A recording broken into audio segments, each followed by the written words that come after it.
Alrighty then, hello everybody, this is the Aromantic Shipper, back once again with another video, and hot diggity dog, we are talking about Hot D this video, because, yeah, House of the Dragon, of course, and it's a special video today, because I am here with my dad. Say hello, Dad. Hello, everybody. Yes, This is the Aromantic Shipper's dad. Yes, the father. And yeah, we're going to be talking about House of the Dragon because we're both big Game of Thrones fans. Of course, he introduced me to the franchise. Yes, I did. I mean, technically he didn't, but we watched it together, and we also watched House of the Dragon together, so we're going to be talking about it in this video. We certainly have a lot to say, so would you like to start, Dad? What did you think about House of the Dragon? Ooh, House of the Dragon. Let's see. Are we going to be comparing this to Game of Thrones at all, or just in terms of? Yeah, we can compare it, but just like overall, I enjoyed it very much. It was an excellent it series.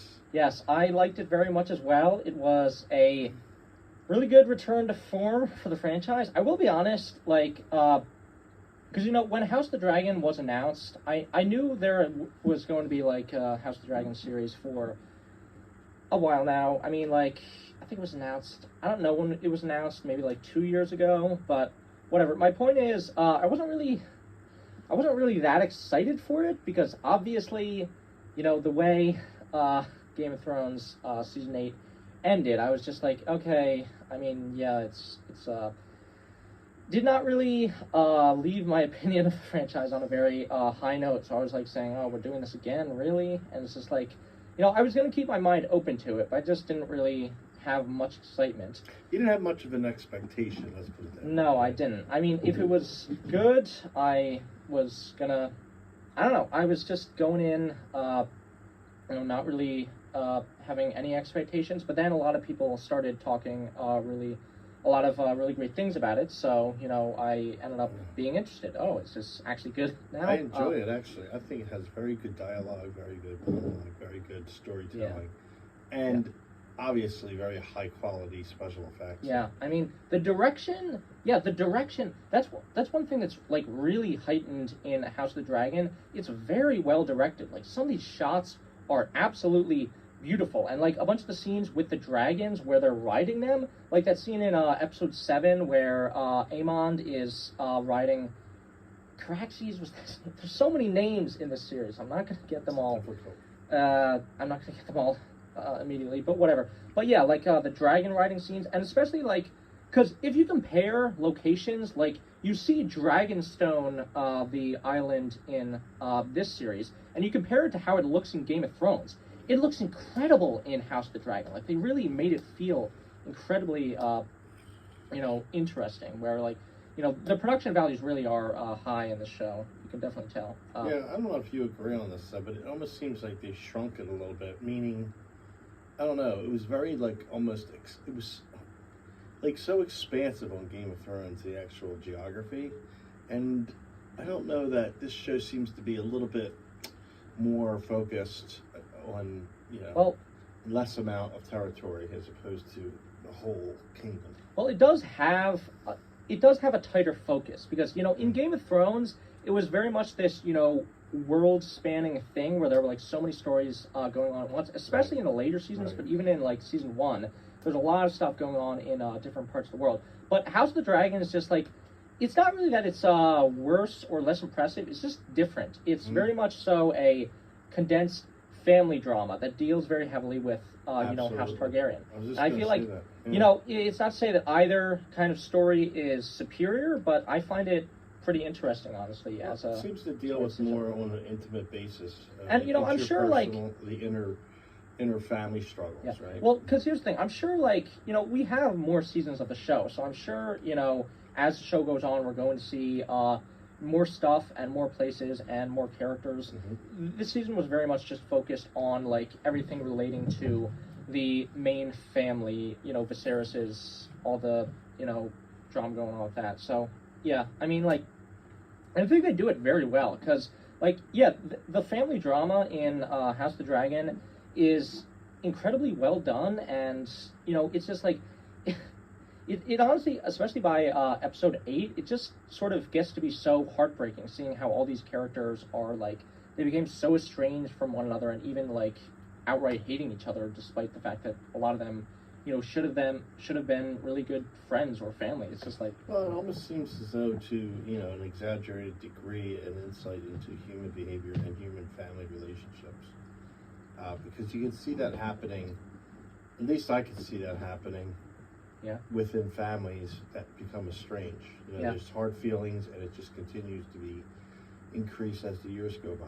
Yeah. I mean, well, the thing about this story is, it's obviously sort of about the Dance of the Dragons, which is like the Targaryen civil war in history that was like this incredibly bloody conflict. But the key to any great story is to have characters and relationships that you really care about. And that's something that, George R. R. Martin, the writer of Game of Thrones and Fire and Blood, which this show is based off of, that's something he does very well. Like, he's very good at telling really good stories, but also stories that are very character-based as well, to the point where, his chapters in his books are literally just titled after different characters and different viewpoints. Right. So, yeah, I mean, it's just very cool how they tell this incredibly, grand story at the personal level, going, into the show and seeing all the complicated and difficult and messy and heated relationships in this show and how they devolve or evolve over time.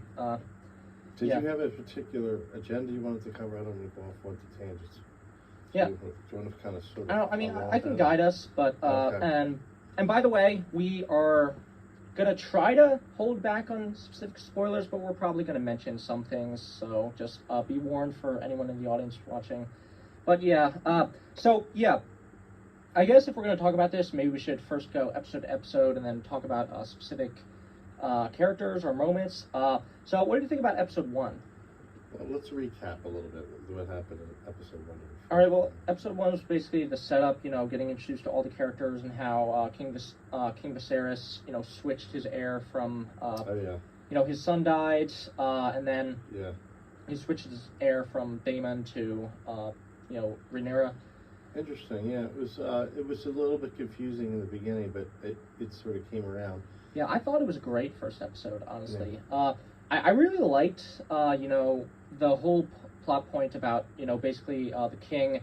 He tried so hard to get a son because he saw it in a prophecy that, oh, my son is going to be the king. And, he wanted that so badly that he basically had his wife killed for that, and ultimately the son just ended up dying anyway. It's really tragic twist of fate. But what's interesting about it is that if you go to episode 9, you realize that Viserys' vision, it came true. He did have a son named Aegon, who was crowned as king, having Aegon the Conqueror's sword. Like, all that came true, but not in the way that he expected. It's a really funny thing about the way George R. R. Martin uses prophecy in his stories. Like, there's this quote from, I think, the 4th book, where a maester says,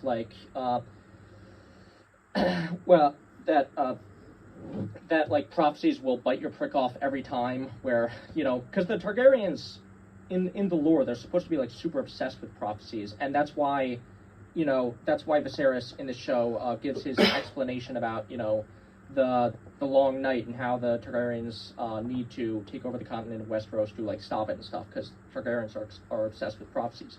And you see the ways that those prophecies sort of lead to a lot of bad things. It's pretty interesting, in my opinion. King Viserys, whoever the actor is, I don't know his name, did an excellent job with the character. He was so good. Amazing. He was amazing. Actually, I think his name is Paddy. Would you describe him as a sympathetic character in a way? Yeah, well, it's like a sympathetic character. That's the thing about Viserys, because low key, I did not expect this at all, but Viserys turned out to be the best character. I mean, it's awesome.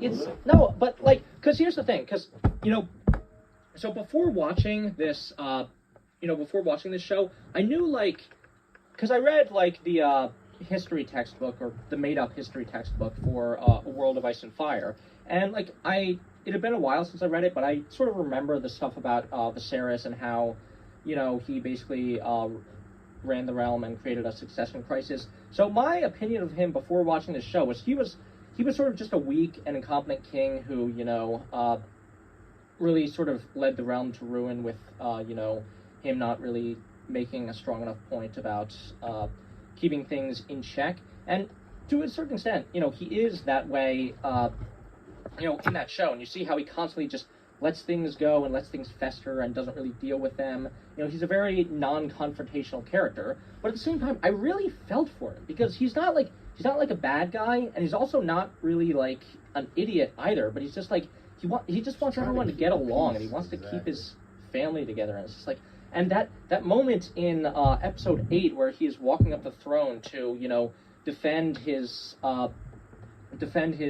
daughter's children when he's basically falling apart at the seams. Like, that was amazing. That was like the best scene in the show. He did such a good job. Yeah. So that was definitely a great opening episode. It was a little confusing for me in the beginning, but I caught on. And what caught me by surprise, I think the next episode or the next, where there's this big span of time in between. I thought they were going to be dealing with, I thought it would be a slower progression in aging. Yeah. Throughout the whole series, in a way.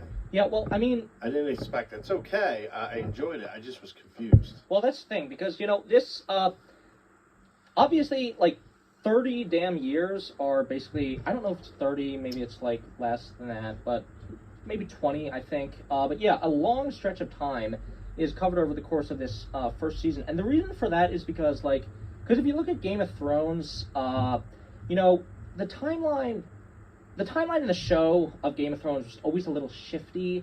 Like, they never really made it exactly clear how long everything was happening, especially, like, in the later seasons where, like, the travel times became totally wonky. But, they said winter is coming for a very long period of time. Yeah, but yeah, in the books, at the point we're at right now in the 5th book, A Dance with Dragons, only 3 years have actually passed in the story of A Song of Ice and Fire. Whereas the reason why, this first season takes place over such a long period of time is because, this book and the show is based off of history, basically. It's just a story about what happened in the past. And I don't think it was necessarily thought up in the way that it would be adapted into its own story. So, like, when you look at history periods, in real life, stuff can happen over a pretty long period of time. It isn't just like everything just changes in a few years and a bunch of stuff happens. Correct. So, because, the reason why there are such long time jumps is because, that's how it is in the history of Westeros. So, and, I think that is something you definitely have to keep in mind with this story, which is that, it might be even more unconventional storytelling than Game of Thrones is, because the history it's based on was not necessarily intended in the first place to be adapted into its own story. So, George R. R. Martin thought of this story before he even finished his main story, because he never finishes the books. It's been 12 years. But yeah, I mean, I think in regards to the pace of the series, how did you said you were surprised by it, but how did you feel about it? Like, do you think it was a good thing or a bad thing? Yeah, I don't think it was good or bad. It was just an adjustment, because I sort of started getting connected with some of the actors and their characters. Yeah. And it was just like, wow, now who's this dude or who's this girl? Like, it was just, then I had to reconnect with these characters. It can be a bit of whiplash for sure. But I ended up enjoying even the new actors. Yeah. They were all very good. Meanwhile, Kristen Cole hasn't changed since we first met him. No. He never ages. No. But Did you find that there's any throwaway characters that they could have done without so far? I mean, I don't know. I mean, like, there are just a lot of characters. I don't know if right now, like, all of them are necessarily important to the story, but they might be later. I think one particular one was Rhaena. I think that's what her name was. She was the daughter of Corlys and Rhaenys. Yeah. Yeah, that was her name, Rhaena. You know, that girl. I mean, you know, she didn't really amount to much in the end. Like, she was a fun character, and I liked her, but she basically, her whole role was to, you know, be put up as a possible marriage partner for Viserys in episode 2, and then, you know, in episode 6, we realized that she has found the dragon Vhagar. That was his. Caraxes, I think, is Daemon's dragon. But yeah, in episode 6, we see that she has found Vhagar, but then she basically dies in that episode, so we don't see her anymore, and that leaves Vhagar to be, you know, claimed by Aemond next episode. So I guess she sort of contributed that, but I didn't know if she herself was necessary. But I mean, like, you know, she is part of the history, so of course she has to be in the story. But I mean, like, I don't know, it did sort of feel like she was wasted a bit, and same with the gay guy, Joffrey, who has the most unfortunate name in the kingdoms. But yeah, Joffrey, he didn't really amount to anything in the end. Like, he was introduced as Laenor's lover, and then got his head bashed in, and like, he was sort of just a plot device as well. Yeah, but why? I wonder why. I wonder why.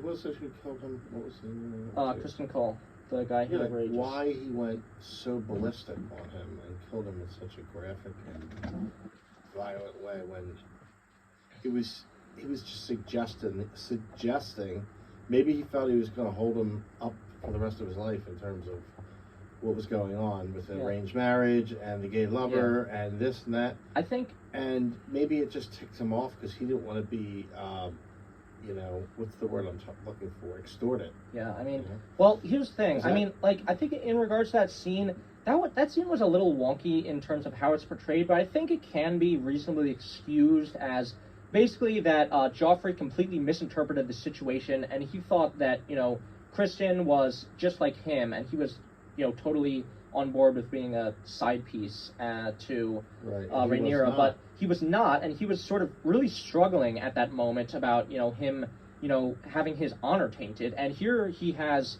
this guy coming up to him who is basically a degenerate, seen as in this society, saying, oh, you know, you're just like me, and, you know, we need to keep this secret and stuff, and he was just so bottled up with shame and rage in that moment that he, you know, killed him. I mean, I feel like, because here's the thing, that's actually, because I watched these videos breaking down episodes of the show on YouTube, and apparently, like, in the original history, and I thought I remembered this before we watched the episode, but in the original book and in the original history of how it's told, Sir Criston did not kill Joffrey by bashing his head in at a wedding. He actually killed him during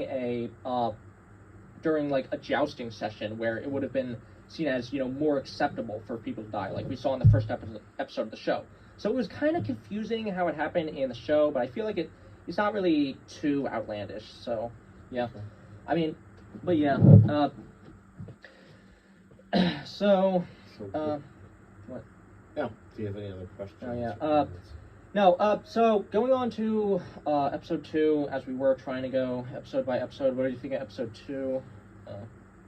Give me a little, you know, recap. Yeah. Well, that was the one where basically, you know, it was all about how, you know, Otto Hightower, the bastard Otto, was trying to get the king to marry Alicent while he was trying to, you know, find a new wife, and he decided not to marry a 12-year-old. Good for him. He instead married a 14-year-old and her daughter's best friend. So, great on you, Viserys. Otto Hightower was the king. He's the king's head, right? Yeah, he was, and he was trying to be all manipulative and getting. Yeah, he's trying to promote himself and his daughter. Yeah, he wants all the power. Queen, right? Correct. He wants on the throne.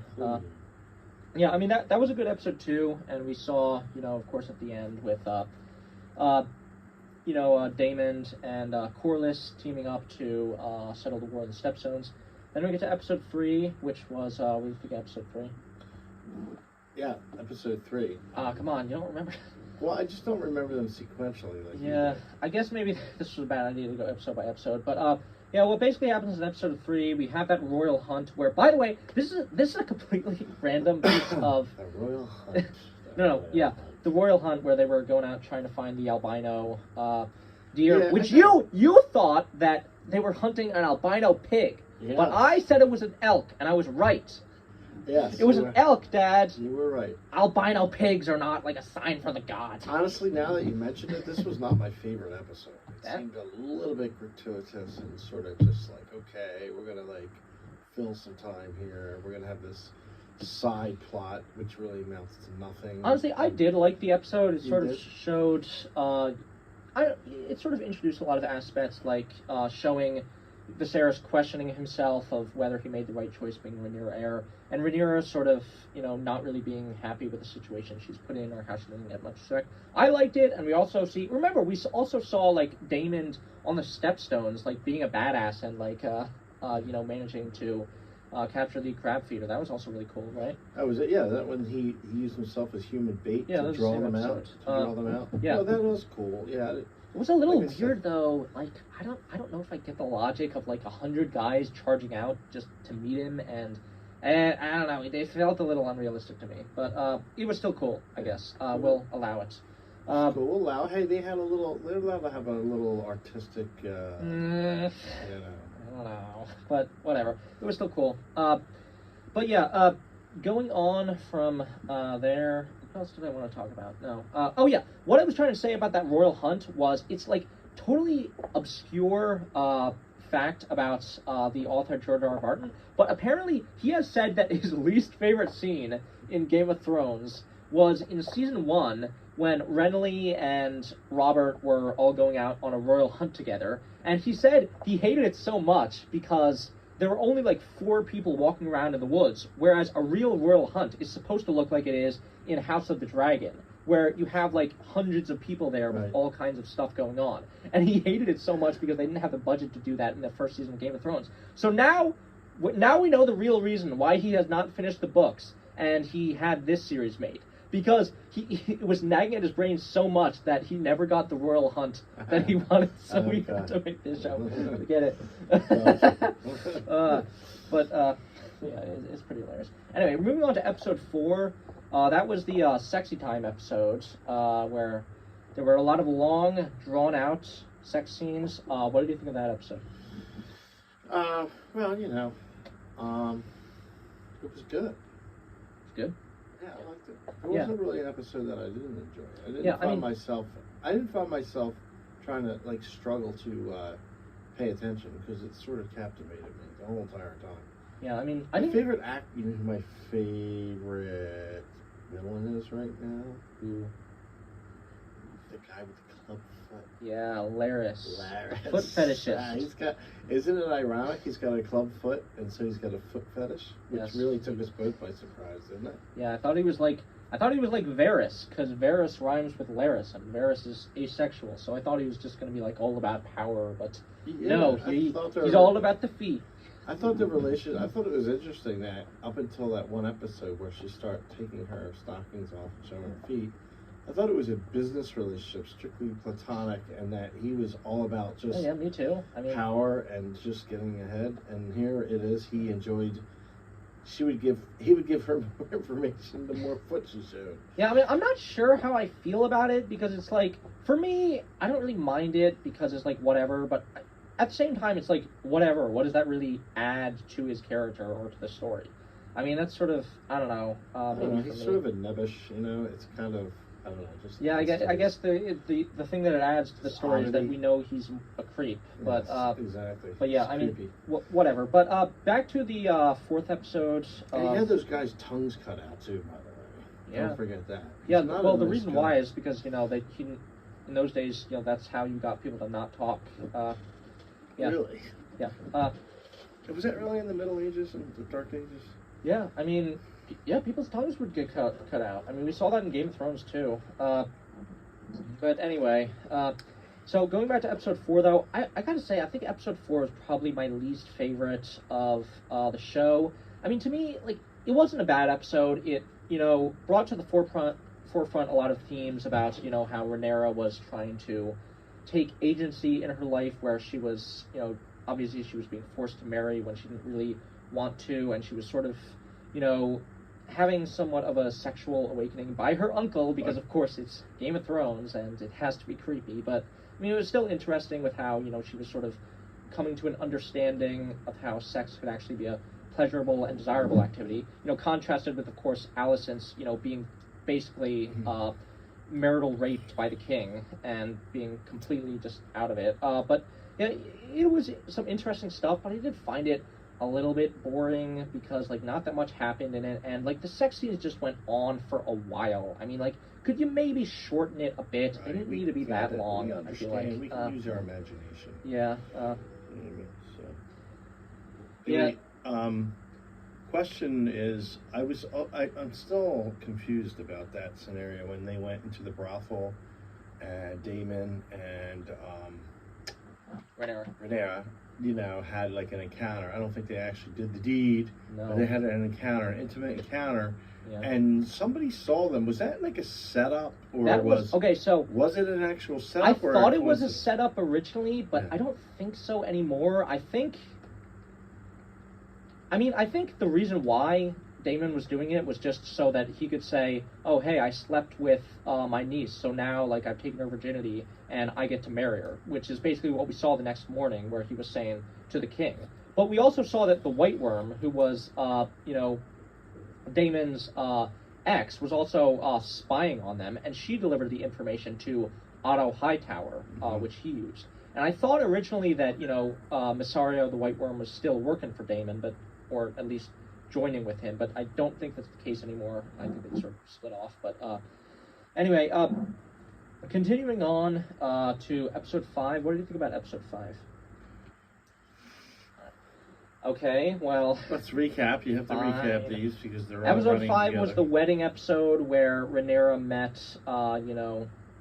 Laenor, and they had their wedding, and everything went down with, the murder of Joffrey and that.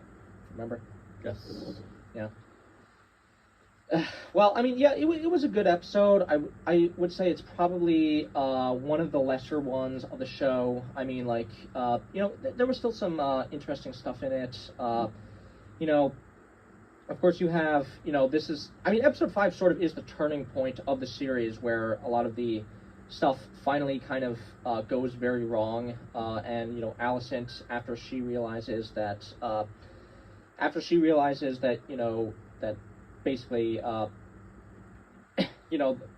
basically Rhaenyra is, not a virgin, and she lied to her, and, their relationship sort of sours. That's sort of the turning point of the whole show. Of course, Kristen Cole, who, becomes allies with Alicent, and everything that happens with that. It's a pretty important episode, but I wouldn't say it's one of the best of the show. What did you think about it? I thought I would kind of agree. It was a turning point in everything, in the evolution of the story, and it was sort of I would say probably a little light on content, but Yeah. All things being said, like I said, I enjoyed this series overall very much. Yeah, of course. So I don't have a lot of criticism Yeah, thus far. Episode 5 was They interesting haven't because... jumped the shark yet. Yeah, no. Obviously not, but the thing I found most interesting about episode 5 was that moment basically where Kristen Cole and Rhaenyra are talking on the ship, and Kristen Cole is basically saying, "Hey, I have a plan where we could just And escape and go and live yeah, like normal and- people. But she was like, She's like, no, I'm all about the power. but at the same But time, you can though, be my side piece. well, here's the thing, though. You could tell that Rhaenyra was legitimately considering it because, she is basically complaining a lot of the time about how she doesn't like that the situations she's put in, and now we see that, Kristen Cole is offering her a chance for happiness to escape everything. Yeah, but she considered it for a hot minute. That's about it. Yeah, well, I don't think she seriously considered it. I her- think she did because, Oh. well, wait. She allowed herself Wait, to wait, fantasize for a few Okay, moments. wait. That's about it. I disagree because here's the thing. Here's the thing about Rhaenyra. We remember Rhaenyra is a very interesting character because if you recall in the first episode, what did she say when she was talking to Alicent? In the very beginning, Yes. was she talking about honor and duty? No. She was talking about how she just wanted to go out and ride Dragonback with her and eat cake. She didn't actually want the throne that much in the first place. Right. But, see, in my opinion, Rhaenyra, what she wants is to be free and live the way she wants. Because, she's a lot of a rebel in many ways, where she, doesn't really like to be told what to do. Isn't it sort of sad how she started out that way, and as she evolved and got older, that the realities of life just kicked in, and she knew that she had to do what she had to do. Well, here's the thing, though. Rhaenyra does not have to do what she has to do. She does because her children could be murdered. Okay, but here's the thing. Remember? Here's the thing. No. Stop. Here's the thing. Here's the interesting thing, though. Because if Rhaenyra was the only heir of King Viserys, then you would have an argument for, okay, well, Rhaenyra is choosing between her duty and her own happiness. Sort of what the whole thing that Jon Snow was trying to decide between. But Rhaenyra, she's not the only heir anymore. I mean, Viserys had other children. She could choose to abdicate the throne and just, fuck off somewhere else and live a happy life. But even though, she isn't really that happy in the position she is placed in, and we constantly see how she is put in, unpleasant situations, like having to marry a gay guy where there's no love between the two of them, like having this heavy burden of everyone, hating her and wanting to usurp her and place her, brother on, brother, right? Whatever, Aegon on the throne. Families are so complicated in this, especially because Targaryens. You could be uncle, niece, brother, sister at the same time. Isn't there uncles that are younger than the nephews in this show? Something like that. Yeah, uncles and nephews at about the same age or whatever. But it's a mess. It's Targaryen bloodlines. So, but anyway. So what I was talking about though is that it's this very interesting thing where there's this whole theme of this show where basically you see that the whole thing that the show is trying to get at, the message of it, is it's very focused on, these patriarchal systems of power that sort of push out and, reject power to people that, are minorities, of course, people who are poor, people who are women, people who are, gay or queer. These people do not have access to a lot of power. But at the same time, the show also shows that power is not just a trap to people who don't have it. Power also enslaves people who do have it. We see Viserys, who is this king, who is the most powerful person, in the continent, that he is just so incredibly unhappy and miserable all the time, and he feels trapped in his position and he can't get away with it. And we see that again with Rhaenyra, who, she is incredibly powerful as well. She's a dragon rider. She's the heir to the Iron Throne, but she also feels trapped in her position and she's not free. But it's so interesting because even though that's true, Rhaenyra still, she decides to keep up the charade, and she wants to keep, fighting for her claim to the Iron Throne, even though she doesn't necessarily need to. It's this very interesting. I find it very interesting. How about you? Yes. Yeah. Absolutely. Yeah. And they do a good job, with that undercurrent. Yeah. The way he points that out. Yeah. What's the place where they go where all the dregs of society live? What? Something Bottom. Where's that place called? The what Bottom? Flea Bottom? Flea Bottom, yeah.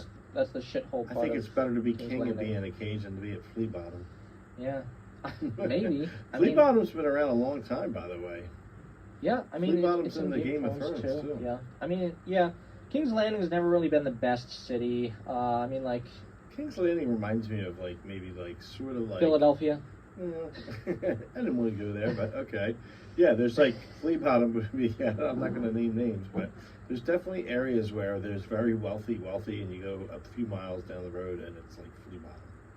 Yeah. So it reminds me of King's Landing a little bit. Yeah. I mean, but going on to episode 6, that was the part of it where we had that really big time skip and we saw all the new actors. What did you think of that episode? Well, I thought it was good. Again, in the beginning, I was very confused. I didn't really recognize a lot of them. I know that Rhaenyra, right? She looked completely different in a grown woman. Yeah. And I thought at first, I'm like, this might sound shallow. I didn't know if I liked her from a physical standpoint as much. She wasn't as pretty, I don't think, as the other one. But then somehow as time has gone on, her character is more endearing, to me personally. And I thought she matured a lot. you know. And I liked the episode a lot. When I started figuring out all the pieces, it was a little bit confusing in the beginning. Yeah, I mean, like, I think I liked her younger actor a bit better too. I mean, the older actor was good. I did not have any issues with her not being as traditionally beautiful. I mean, Well, I don't even mean that. Like, it was just. come on, Dad, this is a woke show. Yeah. Get woke or go broke. No, but seriously, I actually think But her. I'm not allowed to recognize the beauty of a woman anymore. Is that well, what you're trying to tell you me? can And I don't have my preferences. you can recognize that someone is not as traditionally beautiful or have that opinion, but like that's not a problem with the show or the character. No, it's not a problem. Well, yes, casting is very important. Hello. Come on. Right, let's had no move issues. on. I think I think she's a wonderful. They're both beautiful women, and they both do a wonderful job. I think her actor's actually How's that non-binary. for being woke? How's that maybe- for being woke? It's very unwoke of you, but I'll forgive it. Anyway, I'm old regardless, school. I'm old school. I gotta tell you. whatever. Come on. Go ahead. Can we talk about something Off else? subject. Please. Let's No, but go. Move forward. okay. So episode 6, I thought it was a really good episode. It had a lot of really great scenes in it. You know, for example, of course, the ending where Laris, you know, basically has the strong is killed. That was a really, you know, haunting and chilling ending, and we see, you know, all of the conflicts that are happening between the family as everything has sort of, you know, become much more messy and everything. I mean, it's a really good episode, but I feel like it just does skip over a lot of stuff, you know? Yeah. I mean, like, Mhm. well, that's the thing. We were talking about the pacing a bit before, and you said you didn't really have much of an issue with it. I think I did a little bit because It's a bridge too far. yeah, I mean, well, for me, I feel like the season might have been better if there were 15 episodes instead of 10. Because I feel like some of the plot points just kind of get skipped over a lot. Like, for example, the worst offender is definitely episode 6, where we just skip over a bunch of plot lines. Like, you know, Daemon Targaryen in episode 5, he is seen, like, murdering his wife at the Vale, like, being a complete asshole. And then in episode 6, massive time skip, we see him, like, happily married, or sort of happily married, to Laenor, and then we just see, no, not Laenor, Lena, that girl, and then she just dies, and we also see that, after, you know, not really knowing Harwin Strong much before, we see in episode 6 that they're basically having a secret relationship, and then he dies, and it's just, they're killing off these characters that we haven't even should be important to these characters' relationships, but they didn't really build that up in any way, and then we just see them die, and it just feels like a lot has been skipped. Mhm. And I feel like I just would have liked, like, 5 more episodes of the show to sort of flesh things out more, and maybe not feel like it was jumping around so much. Right. You agree with me? Mhm, I do agree. Yeah, I Well, mean- in retrospect, yes. I mean, you know, before this conversation, I was in love with the show, but now you're pointing out all these discrepancies. Well, and, I you still know, like the show, but I know. I don't know, it's just not Yeah. perfect. Well, that's okay. There's not going to be perfection in anything, but Yeah. like I said, on a whole, very good. Yeah. But yeah, that was a little confusing to me, and I had to ask you, like, what's going on? Like, who are these people? Yeah. You know. All right. Yeah, anyway, so going on to episode 7, that was the episode where basically they had Lena's funeral, and we saw the the beast, Aemond, riding a dragon and riding the biggest dragon, Vagar, and claiming it for himself and getting his eye chopped out. What do you think of that episode? Is that when they had the fight with the sword, when he got his eye? Sword fight? I just said that, yeah. Okay, I don't remember His the eye part about cut out. I do remember that. I don't know if it was the same episode where he got his eye cut out and he starts riding the dragon. Yeah, the same episode. Great. So Oh, it was fabulous. it One was of my so good. favorite. Yeah, one of my definitely. favorite I would say- episodes of all time. I love that character. What's his name with all the Aemond One Eye. What? Damon? That's what Aemond. Aemond. Yeah. Oh, Aemond the One Eye. Yeah, He's a great character. Oh, he's like, a great yeah, character. He reminds me of one of the characters in what is Game that of show? Thrones? No. You just got done watching it yourself. The Wizards and all that. The Wizards? What? The Wizards, all the wizard characters. Uh, Oh, come on, the books. I There are don't- several books for it. You just got done reading What? them all. wait, what? What? Anyway, What? Wizards? What? Harry Potter? Yes! No, Yes! I don't like Harry Potter. No, I thought you did like Harry Potter. I mean, Who's the character with the fine. white hair, though? No. White hair. Draco Malfoy? Yes. Yeah. That's who he reminds me of. No, wait. He He's looks way like better him. than Draco Malfoy. You think Draco so? Malfoy is a pussy. You don't like Draco Aemon Malfoy? is a Come beast. on. No, he's so lame. I don't like him. Well, it's a totally different sort of venue. No, I mean, no. Aemon is a beast, though. Like, we can agree on that, though. He's not a whiny brat. He's like, he literally climbs up and rides the biggest, oldest, like, most battle-hardened dragon in the world, and then he gets into this fight with all these other kids and, like, beats their ass. I mean, technically they're little kids, but I mean, he still beats their ass, and then he gets his eye cut out, and he's like, he's like not even concerned about it. You know why he got like, his eye cut out? He called them bastards. Yeah, but after that, he's like, Mother, you shouldn't worry. I may have lost an eye, but I gained a dragon. Like, that's right. total beast. Total like, beast. Aemon is like, Badass. He Aemon wanted might that be dragon. That dragon meant more to him than that eye, didn't it? Yeah, he wants dragon, baby. He wants the big dragon. He wants the big boy. But yeah, episode 7 was really great. I'd say like, so for me, episode 7 was the first episode so far in the show that surpassed episode 1, because episode 1 of the show was definitely really good, and I don't think it was until episode 7 that, things really, sort of surpassed the heights of episode 1, because there's just like a lot of really great stuff in it. And in addition to that, we of course have the incredibly tense, moment where, the confrontation between Alicent and Rhaenyra finally, comes to blood with Rhaenyra getting cut by Alicent. Oh, yes. Yeah. The blood was drawn, and that was a significant very time significant in the show. And I mean, I really like how they write Alicent and Rhaenyra's relationship in the series, because here's the thing, who do you think, because of course this whole series, the main thrust of it is because there's this massive rift growing between the characters of Alicent and Rhaenyra. Yeah. Who do you think is in the right? Very good question. I was just going to say, like, we haven't talked much about Alicent, okay? Or Rhaenyra. Or Rhaenyra, but I mean, Alicent in particular is sort of like an interesting character to me. She started out innocent, of course. She was younger and was into this, arranged marriage, and she did her duty, and her father pushed her all the way. And I liked her a lot. I know as she's gotten older, she's become sort of like the antagonist, wouldn't you say, in a way? Yeah, kind of. More so than... Well, yeah, I mean, like, obviously, it's sort of a competition between Rhaenyra and Alicent, where she wants her son to be on the throne, and she wants to be on the throne. I don't know, they feel like they both have really good redeeming qualities, though. I don't look at them as like evil witches, Well, yeah, it's interesting because, you could have it to where Alicent would just be like a Cersei character, where Cersei was kind of just an irredeemable bitch. Like, Cersei did have complexities, but yeah, she was just a villain. She was a pretty terrible person. But Alicent, you can understand her a lot more, because you can totally... Oh, no, don't spill that, jeez. Be more careful. Anyway, sorry, we had a issue.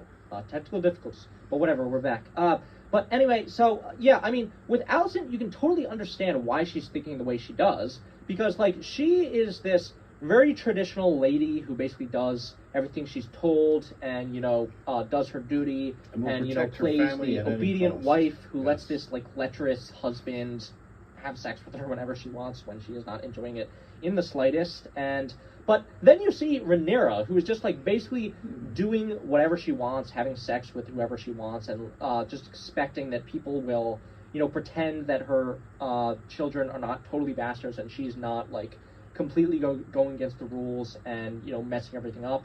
And you can very much see why she would be extremely resentful of Rhaenyra, because, like, Rhaenyra, she's right. Her children are bastards. So in some ways, Alicent is kind of, like, she has some comparisons to Cersei, but she also has some comparisons to Ned Stark as well, because if you recall in season 1 of Game of Thrones, Ned Stark was kind of the one who was trying to expose the illegitimacy of Cersei's children and say that, oh, hey, your children are bastards. And that's exactly what Alicent's trying to do. So, in a way, Alicent is, kind of the more honorable one of the two, whereas Rhaenyra kind of just does what she wants.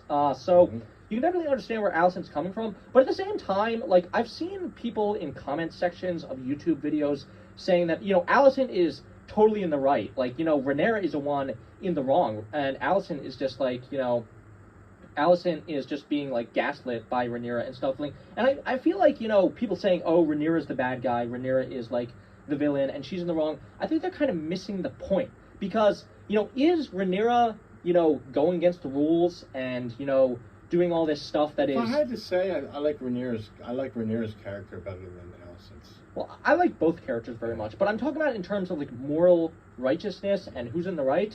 Like, Rhaenyra is obviously a very flawed person. She obviously has some pretty big character flaws, and she is, obviously not being the dutiful spouse that she's supposed to be, and having children with these other people, and pretending that they're her legitimate children, which are fucking... She's a rebel.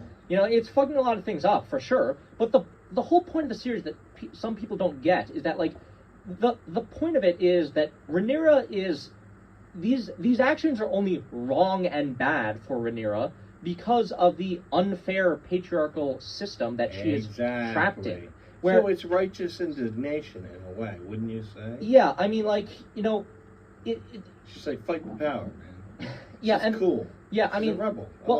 She is like, again, it's not that either character is like totally the villain. You can both see where both of them are coming from. The real villain of the show seems to be, regardless Daemon. of no. Well, I mean, you could sort of say Otto or Larys are like bad guys, but I mean, the real villain of the show is sort of the societal structure that allows these sort of conflicts to happen and allows, women in this position to not really, be able to do the things that they want to. And, I mean, like, if it wasn't for the patriarchal society of Westeros, like, Alicent and Rhaenyra would have never, like, been in this situation of conflict in the first place. So the show is sort of laying out how these systems of power are destructive to relationships and destructive to society itself. Absolutely. It's really interesting stuff. It's really sort of a ridiculous caste, almost like a caste system in a way. It's just...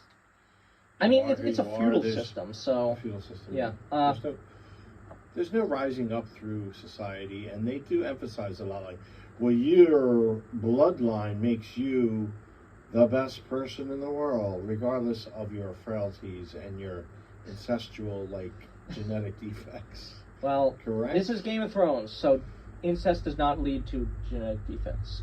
It's fantasy dad. That's the most unrealistic thing about Game of Thrones. No, wait a minute. Why I are would all argue these... Joffrey had some genetic deformation. Well, yeah, but, like, you're talking about Larys, who has his clubfoot. Like, all these incest babies should be club-footed. If, like, it's not just, like, mental deformities. It's, like, there's a lot of physical stuff that happens to victims of incest. But whatever. Okay. Anyway, going on to episode 8. What did you think about that episode? That was the episode where King Viserys dies, but before he does, he, stands up for Rhaenyra, and, that was he walks to the throne. That was really a sort of a gut-wrenching moment. It was also a little bit grotesque as he revealed his eyeball missing. Yeah, they didn't hold back with the makeup, part of for his sure. skull showing exposed. I thought it was kind of sad in a way, because all he wanted to do that was... That episode was so sad. Yeah, he just wanted to see his family at peace before he died, and it wasn't happening. It just wasn't happening. And it just shows you to the end that he was a peacemaker. He was all about peace, but even with peace... Oh, but he couldn't... he couldn't pull it off. Yeah, I mean, like, episode 8, in my opinion, was probably the best episode of the season. Like, it was just really good and hit you with so many great moments. Like, I mean, literally, it says so much, like, of the writing quality of the series that, like, literally the best scene in the show is a guy walking to a throne for, like, 3 minutes. And, like, they really hold on him. What I really like about it is they really hold on Viserys, like, struggling so much to get up onto the Iron Throne, where his body is, like, being held together by duct tape, where, but he really... Props to Viserys, because he really put in the work to actually, support his daughter one last time. And you just saw, like, even though he's so incredibly weak and frail, like, someone could push him over and he'd, like, die immediately. But he commanded such presence in that scene where everyone was, like, paying deference to him, despite him being so physically weak. It was just incredible. And As if that scene wasn't iconic enough. Then we get, of course, the Thanksgiving scene with, everyone having dinner. That scene was so incredibly heartbreaking. Because what I really like about it though is because you see that even though next episode, of course, the betrayal is going to go down, and of course Aegon is going to be tried to be crowned as king, as Otto Hightower had been planning forever. And Otto Hightower claims that the king said that he wanted to be a successor.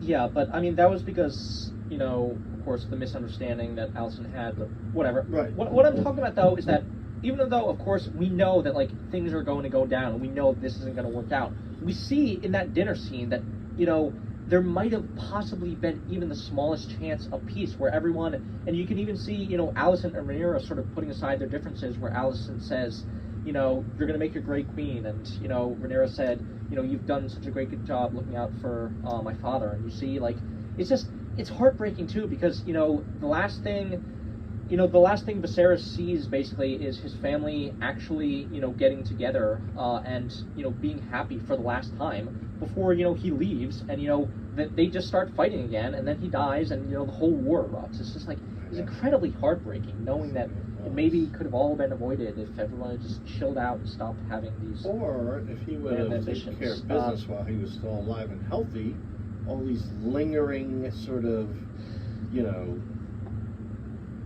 unanswered questions he let hang out there too long. Well, to be fair, he did, he definitely wasn't a very good king, but he did, he never,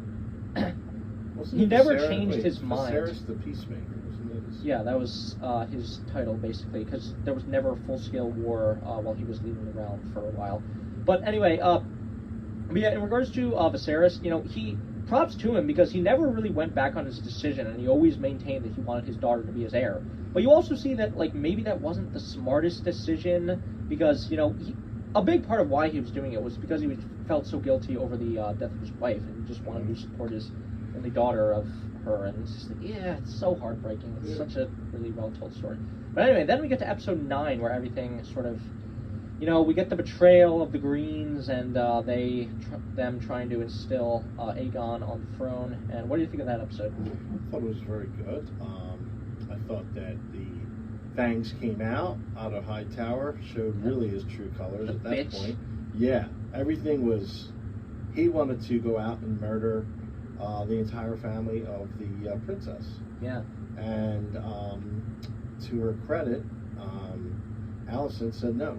Yeah, and I really like that because it shows yet more complexity to Alicent, because she's this character who, she wants to put her son Aegon on the throne, and she doesn't really like Rhaenyra, but she's also putting her foot down saying, no, I don't want her to be murdered. I want her to, leave peacefully, and we're going to do this my way, basically. And I really liked how Alicent sort of came into her own as a character in episode 9, because she basically had been a character bereft of agency throughout the whole show, doing whatever everyone else wanted for her. But in episode 9, she actually, did something of effect, where she basically stole Aegon away to make sure from her father, so that she could make sure that Aegon did what she wanted. Right. And so that's really interesting, seeing her sort of become a more active character and sort of doing what she can in her own way. I will say one thing about Alicent Hightower. He was correct in the fact that if there was any dissidents left over, then there would be civil war, which is exactly what's going to happen. I mean, yeah, it is correct? Sort of, because the thing about Otto is, he's not wrong. I mean, at the same, he's talking about the stability of the realm, and he's not wrong in saying that it would have been probably a smarter decision to try to execute Rhaenyra and her children, so there would be no contest for Aegon's claim. But at the same time, if you're worried about the stability of the realm, maybe you shouldn't have been so insistent on pushing Aegon in the first place, and just let the throne pass to Rhaenyra. But he was too power hungry. Exactly. He didn't really care about the realm. He cared about power. Exactly. It's all about him, isn't it? But yeah, it's a tough situation, because Alicent, I don't know if anyone would fault her for, allowing Rhaenyra to be killed, because, she was obviously, Aegon was going to be king. He was going to be crowned like Otto wanted.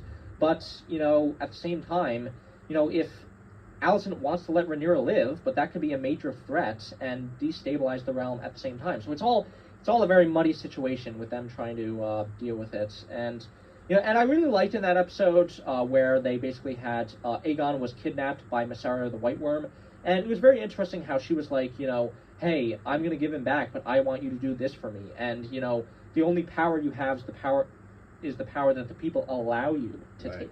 Correct. It's a main theme of Game of Thrones, and we also saw that in with Varys' speech in season 2, where he's like, "Power resides where men believe it resides." So I'm interested to see where that goes in the future with that character. I think she's still alive, right? I mean, like, the White Worm. I'm not sure. We saw in that episode a building being burned down, and was that her house? I don't know, but wait a minute. Are you talking about when the hand, the temporary hand of the king was killed and his son was killed? No, that's in episode 7. I'm talking about the White Worm. Sorry. Yeah, but well, regardless, moving on to episode 10. What do you think of episode 10? Yeah, it's good, wasn't it? Very well done. What did you think? I thought it was a very good finale. It was definitely, because here's the thing. It sort of was interesting because we do see that you were talking about in the beginning of our chat that this is sort of a smaller scale story than Game of Thrones, where you saw in Game of Thrones that the penultimate episodes and the finales of the show, they tend to be bigger and grander, even if they don't have like a necessarily massive battle. Where you saw in, like, for example, season episode 9 of season 3, you saw the whole Red Wedding, of course, and everything that follows from it, and like the battle in the wall and like a lot of really significant and really big stuff happens in the last 2 episodes of Game of Thrones usually. But in the last 2 episodes of House of the Dragon, there was definitely important stuff, but it wasn't quite as big as you might expect. It isn't yet all-out war, and even in episode 10, I have not seen any massive wars or battles. Yeah, it is true. Yeah, but I kind of like it because it's something different, but it's also something really good, because you see even in episode 10 as Rhaenyra is like really pissed off that her throne has been taken from her. At that same time, she's still trying to make peace, and she still is considering Alicent's offer to just go away for the sake of the realm and just fuck off. But of course, Daemon, who is very power hungry and ambitious, we saw a lot of conflict between them, where he was basically choking her because she was maybe suggesting that they not declare war on the Greens. I mean, it's a lot of interesting things going on in episode 10. And I really like how even in episode 10, where obviously the dance of the dragons is inevitable, but you still see people trying to avoid it and still trying to prevent it from coming to all-out war. That's where Rhaenyra's son went to try to. Oh yeah, peace. But that was the last move. straw. There is no point of return from there. No. Yeah, that was an incredible scene. Like, it was just like, it was so incredibly tense because you knew there was almost no way he was going to make it out of there alive, but you were just like wondering, when is it going to happen? When is he going to die? When is it going to die? And I really like one of the things I really like. I thought it was kind of cool how they just showed him going through all the cloud cover. And it was a very well shot scene. It was very well, fantastic. and then he breaks into, like, the clouds are clearing, and then all of a sudden, out of nowhere, comes a massive... Vhagar's coming up, Yeah. Massive dragon. But another thing I really like is that what I thought was that Aemon was... It's on now, by the way. It's on, like Donkey Kong. Yeah, there's no going back. And war has been declared. Lucerys has been killed. It is no going back from there. But what I really like about it, too, is that, like, Aemond... I thought that Aemond was actually going to try to kill Lucerys, but we see that he wasn't even trying to kill him in the first place. He was just, like, taunting him and trying to get his eye, basically. But, it all goes back to basically what Viserys said in episode 1, where he was saying, dragons are a power man should never have trifled with, and the idea that we control them is an illusion.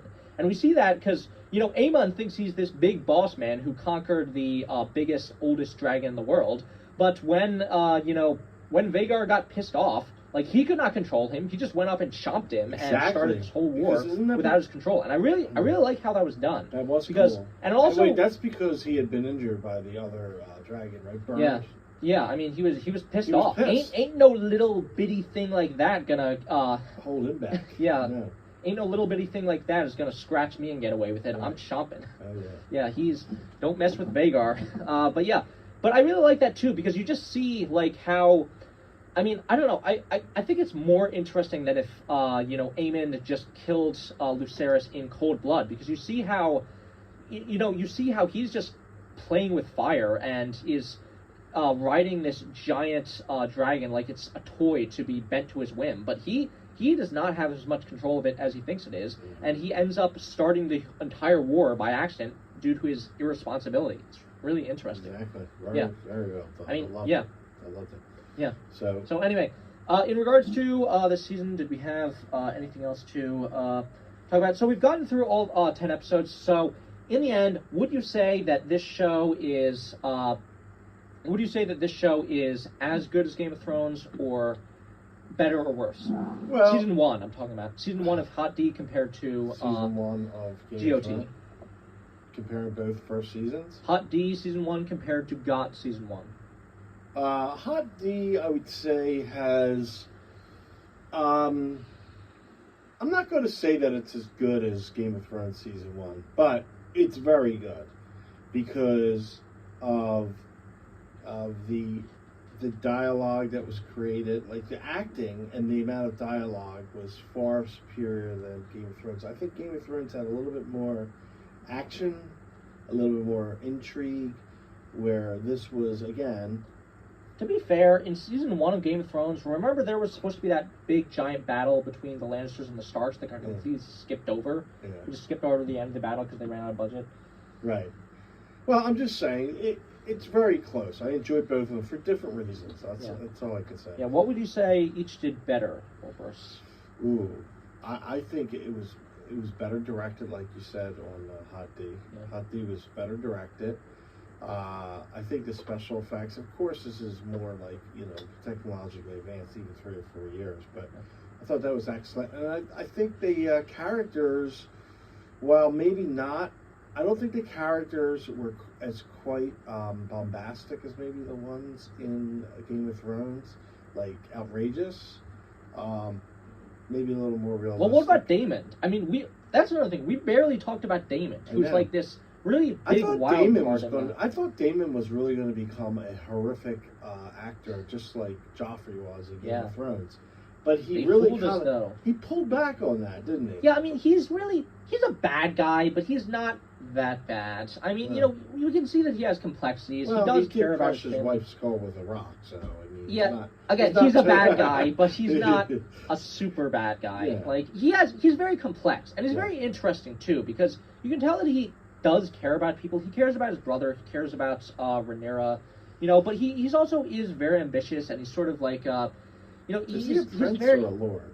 He's a prince.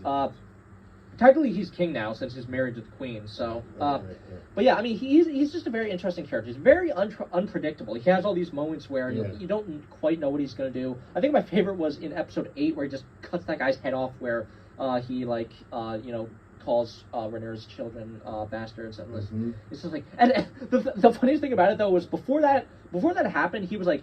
Motioning the guy, hey, say it, taunting him, and then like immediately after he does, just cuts his head off. Like I don't know. Daemon is just a very interesting and intriguing and unpredictable character. He's definitely a big star of the show. He's going to be a player in it. Oh yeah, he's going to be pretty important. He's going to be pretty important. Yeah, yeah, really liked him as well. He's a great character. So yeah, for me, talking about whether I like Game of Thrones season 1 or this more, I'd say. I don't know. It's too early for me to tell because for me, when I first watched season 1 of Game of Thrones, I didn't like it as much as I did on rewatch.